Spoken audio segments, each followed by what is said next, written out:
And when it comes to the tariffs, the Trump tariffs, we have to ask ourselves two questions. Firstly, is this a negotiating ploy by Trump to gain concessions from U.S. trading partners? Not just the three mentioned here, the three that are affected by this or would be affected by this. It hasn't become law yet. That would be Canada, China, and Mexico. But others in Europe, in Latin America, in Asia, everywhere. That's a question. Number one.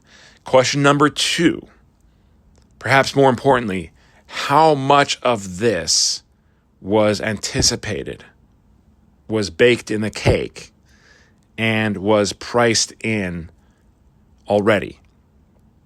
To answer the first question, probably. This is probably, in all likelihood, this is just a negotiating ploy, just because that's what these things usually are, right? Okay, good.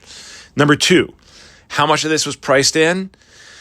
Well, let's take a look at certain securities that kind of serve as a proxy for these countries, and currencies, their currencies are a major one. And the initial moves, there were some.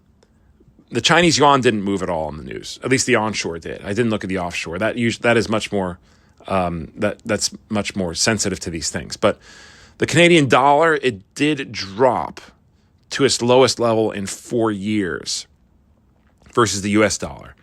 But the drop was by less than 1%. And then the Mexican peso was down 1% to the US dollar.